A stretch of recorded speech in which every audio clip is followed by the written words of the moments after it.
Hello, everyone, and welcome back to James Talk Sport. The women's Paris Roubaix has just finished, and what an inaugural race it was.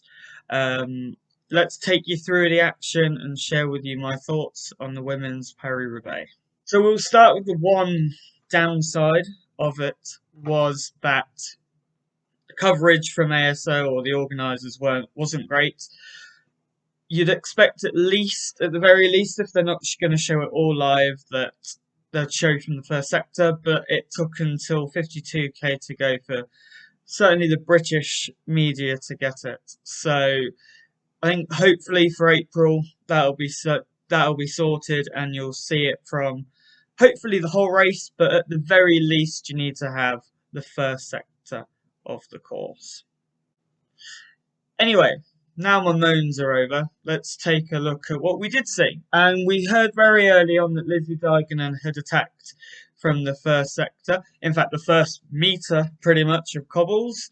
No one went with her, and she very quickly grew out a gap over the chase riders. And when coverage began at the Bercy sector, the one before Maison-Pavel, there was a large group that we just saw Ellen van Dijk come to grief. So great start for her, and then Lottie Kopecky took out a couple of riders after puncturing as well. So heading on to Maison-Pavel, you had a group containing Majerez, Voss, Brennauer, Longo Borghini, Norsgaard, who'd already crashed, Chantal van den Broek, Amy Peters, Leah Thomas, and a lot of others.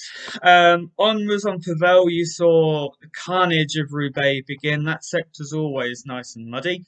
A lot of riders went down, including a Jumbo teammate, and at that point, the gap to Lizzie was creeping up to 2 minutes, and it was kind of getting to that point where if they're not going to bring it back quickly, then the race was over. And they started to bring it down, and they went to Cesson-Bourgelais sector. The two sectors almost joined together.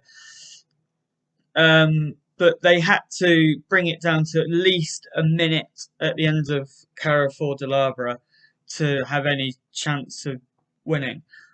Marianne Vos tried her best. She went midway through the Campinon-Pavel after Lizzie's heart and mouth moment, sliding and drifting on the straight towards the end of the sector. On that sector, after Vos attacked, you saw a big pile-up between Majerez and Van Dijk, also taking out Sarah Roy as well. So three of the favourites and one of Lizzie's teammates had come down. Whew, and breathe a little bit. So the established order was set. Diagonon and Vos was closing fast. At the end of Gruson, it was 1:15, and it looked very much like Vos was flying and Lizzie was coming to the end. Elisa Longo Borghini was just behind Vos, but that gap was always going to extend. And I thought certainly that Vos was going to close down on Lizzie, but going on to Hem, which looks beautiful, by the way. I'll certainly get a PB next time I'm on it. She held the gap, and Lizzie Diagonon took a fantastic inaugural Paris-Roubaix win. Insert pictures here.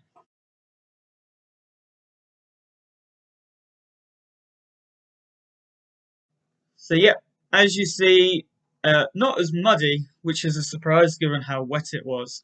Lizzie Diagonon won. Marianne Vos was second, 1:17 down, and Longo Borghini was in third, 1:47 back.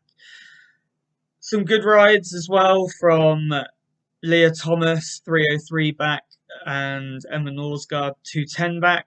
But the star of the show was obviously Lizzie Diagonon. To struggle for form and fitness all year, from that to winning the biggest race. Even last week, she didn't look fantastic at the Worlds.